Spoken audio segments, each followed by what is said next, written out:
so happy, my hair so nappy, had an afro. Jackson. Yo, what is good, guys? It's Arsenal versus Bournemouth. Feels good today, man. Hot day in London. 19 degrees at the moment now. 11:30. Team sheet news has just come out. It is the same team as last time. Raya in goal, Tomiyasu, Gabriel, Saliba, Ben White. The best three midfielders in the country: Partey, Odegaard, Rice. And the same three up front projected: Trossard, and then you've got Havertz, and then Saka. So I don't have much thoughts on the team sheet. I think it's probably the best first 11 that we have in terms of talking about form. But what I want to talk about today is what we're up against. Now, in the first fixture, we went to Bournemouth. We beat them 4-0. Wasn't even close, to be honest. And for a game like today, when you consider this was one of the games that Reece Nelson had to save, one of the ones that Ramsdale made the mistake, and then we went 1-0 down in the first 60 seconds. We haven't really been seeing that this season because we've been so much solid at the back. And I think it's going to be 3-0 today. I think today's going to be a walk in the park, and I'm hoping that it's going to be a game where we're again playing second game. We're not exerting that much energy, although we've come out of a period where we've been playing every midweek. And so last week was the first time that we only played that one game, and so the players are rested. Urian Timber, he's had his second game against Liverpool in the under-21s. And some of you guys was talking about under-21s, what's he doing in there? The guy's 22 years old. Let's remember, if you wanted that injury to happen to somebody at the state of play, at the age that they were at, and they had no real experience in playing for the club, then Urian Timber was probably that right guy, because, and remember, he was fit in February. But in terms of from the injury, he had healed from the injury in February. And it's taken this long, 3 months, for everybody, and I mean everybody, because the doctors said that he could play at the end of February. And it was Edu and Mikel that said, no, we're going to take our time, because Urian Timber, originally he said, I don't want to play in the under-21s, I want to come straight back into the team. But they put the brakes on it. They said, nope, we're going to do this slowly and surely. And I think that was the right thing to do, in regards to the fact that at the time, Arsenal had gone from January to April without losing a game. 10 wins in 11 games. Right now, in the calendar year of 2024, it's 13 wins in 15 games.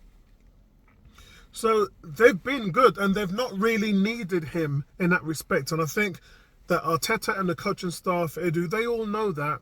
And so that's the reason why they've given him as much time for him to settle in, be comfortable.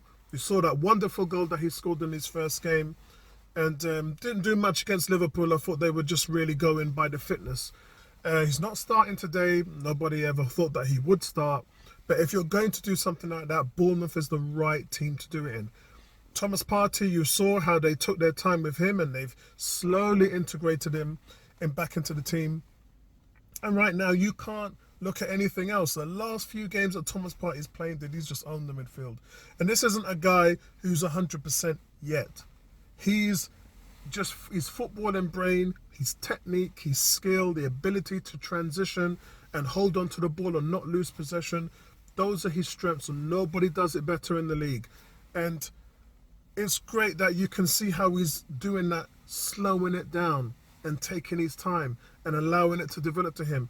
And like I said, he was the team's best player last year, and he's come in and he's just controlled everything. And I think it takes the pressure off so many different players, because we struggled. Remember, this guy in a single pivot was doing a two-man job. And he was doing that for years. He was doing that for a few years. No help, nobody around him who could, the only thing he kind of had was Odegaard. That was the closest thing that he had in terms of help, double pivot, and then Zinchenko in the inverted. But basically, he was doing a two-man job by himself. And to see Thomas Partey come into this team that is cooking right now, the team's cooking, and he's just stepping in. And there's no expectations, but because he's that great, the way he's just developed. And look, we talked about Odegaard. He's playing against who's probably going to be the player of the season, if not Declan Rice. He was a player of the season last year. And so that's the caliber of talent that Thomas Partey is playing around. And I have mentioned that Declan Rice's levels have dropped recently, and I think they've started to come back somewhat. He's just making those incremental steps back into what he was doing before. But I still do think that some of the energy is lost because he's just playing so much, and the intensity of what's expected. And I think that is started to wane on him a little. But as I said, he's started to come back into form. But for me, he's still not the dominant player who started in the first half of the season, where he just absolutely destroyed teams, controlled games, just like a Patriot missile, just coming in and just taking out attackers, running into the final third. I think he's now more trying to settle into that advanced 8 rather than that kind of midfield 8 position. And so, yeah, good luck to him, man. He's still developing, and I want people to understand that with Declan Rice, that he's still developing into that number 8 role. And then when need be, he can drop back into a double pivot, and the same applies to Martin Odegaard. But let's talk about Manchester City now. They've got Wolves today. Wolves was the first team that beat them this season 2-1 at their ground. Now Wolves go to the Etihad. If they can get a draw, they're one of the teams that are capable of doing it. And then Man City go away to Fulham, which is never an easy place to play. We went there, got beaten. Fulham are a really good team. So that a draw is something that is on the cards there as well. So we've got 2 games for Manchester City to play where you could see them drop points before they go to Spurs. Now, I'm not expecting them to get anything from Spurs, even though Spurs has got a great record against Man City. Last year, they were 2-0 up at home at half-time against Man City and ended up losing 4-2. And for them, I kind of think it's you choose your poison for Spurs, because Spurs need to win to get in the top 4. And obviously we know Spurs don't want to win because they don't want Arsenal to win. But I think it's more important that Spurs focus on winning. So potentially that could be a game that Man City could drop points in. West Ham on the last day, I wouldn't expect nothing from West Ham. Although Antonio, big up to my Jamaican brother, Antonio came out and said, if making Arsenal win the title means that City have to drop points, then West Ham are going to do that. That's what the man said. So, look, those are the 4 key matchups that Manchester City have for them to drop points. As for us, we just have to keep doing us. And we just have to keep playing our game.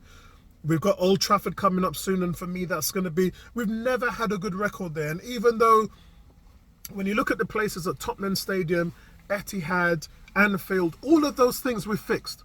All the places we've gone away where we've just been horrible, we've fixed that.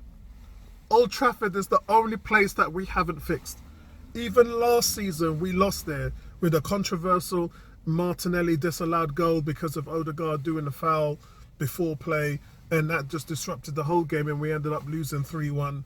And, you know, even after all the performances that we've put right, Man United is still the one we haven't fixed. So we have to really go up there and prove a point. Just not being able to win at Old Trafford, it's just that old hoodoo that's been hanging over us. And so I'm looking for us to get the job done, but one game at a time, one day at a time. Bournemouth today and 3-0 to Arsenal. So I'll speak to you guys at half-time. Peace out, man. Yeah, also for some of you who haven't seen the artwork outside of the stadium underneath the bridge, which everyone's been talking about, I will show it to you. I know some of you guys are international, so you wouldn't have seen this part of the stadium. So let me just and show you what it looks like here.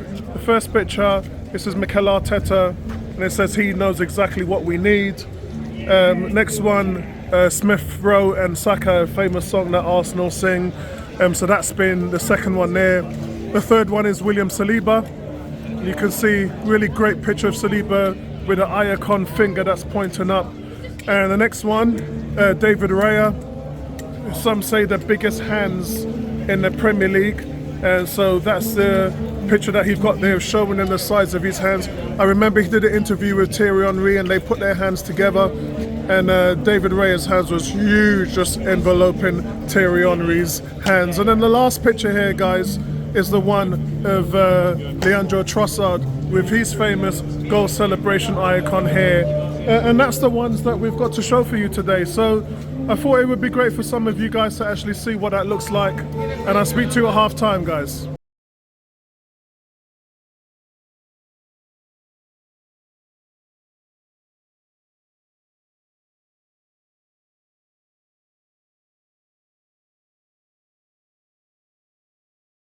What's going on, guys? It's Arsenal 1, Bournemouth 0, and it's been one of those first halves, kind of like reminiscent of the Villa game, where we just had so much possession, so many chances. I counted that there was 7 block shots in the first half, 5 in the first 8 minutes of the game, and it was just an absolute onslaught from Arsenal. Nothing really you can complain about except for the lack of finishing. Declan Rice having a few chances of his own, one where he just goes wide of the right post. But football has been scintillating, everything going through Kai Havertz, Saka and Odegaard. And actually the penalty, which was brilliant, came from the run of Havertz and the pass from Odegaard. So it's pretty much the players that was making an impact for you in the whole game. It was really them that delivered, and what a smart penalty it was. Saka looking at Tavares, waiting for him to move, and then slotting the ball to his left. I did say to the people in my section that Saka's going to go to the left, but it looked like he was going to go more middle and then left, or he waited for the goalie to move first. So it was just a quality penalty from Saka. Kind of shows how much he's growing. Before, he would have just hit it blindly to a spot, but now he's getting used to taking those penalties, used to making those decisions on where you're going to go, how to play the mind games, and he's becoming a better penalty taker because of it. But really, Bournemouth haven't had anything in the first half outside of struggling to get through Arsenal's midfield. They cannot play that ball through Partey, Odegaard and Declan Rice. They're just having no luck with it. So all the play from Bournemouth is coming from long balls, really. A couple of times they've been able to get one through. Gabriel slipped on one of the long balls to Solanke, but then Saliba was there to back him up. And this is the key to this defensive tandem. If you beat one, you've got the other one to beat. And it shows how strong they are as a pairing and why Arsenal has the best defence in the league. So many good performances out here today. But Ben White not really being as much as a nuisance on set pieces, but the refereeing has really not gone in our favour for the first half. High tackle on Saka on the knee. This should have been a red card for Bournemouth after 20 minutes. VAR, how they missed that, I don't know. But then we're Arsenal fans. This is the Emirates Stadium. We're used to this kind of thing happening. But overall, really hard to break the ice on this one. But it has been broken. It's 1-0 to Arsenal. And it's all really to play for in the second half. I'm still going with 3-0. But are you watching Manchester City? Speak to you guys at full time.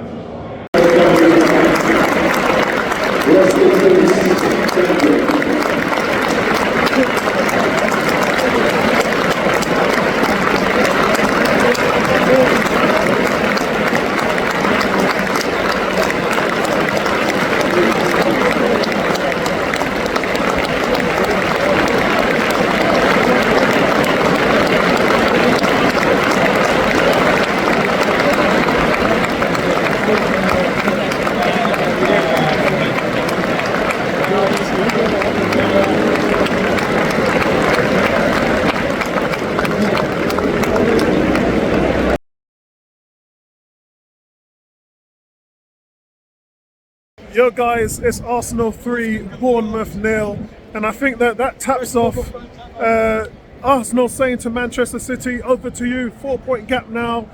Arsenal really now relaxing, putting their feet up. Just a few games now to go. Man City playing Wolves later on today, and the goal difference is +10 Arsenal. So Man City have got that. I mean, we know they can make that up in a couple of games, but Arsenal just making it interesting for them enough to sit back and relax and put the pressure right where it needs to be. My man of the match is Declan Rice. Comes in with a goal in the 97th minute, but his all-round game today improved in the midfield in regards to tackles, recoveries, duels. Him and Kai Havertz really doing a number on the Bournemouth midfield. And then Declan Rice also gets the assist as well. So perfect game for him, really showing that the form is coming back into play. Really do love that and enjoy it.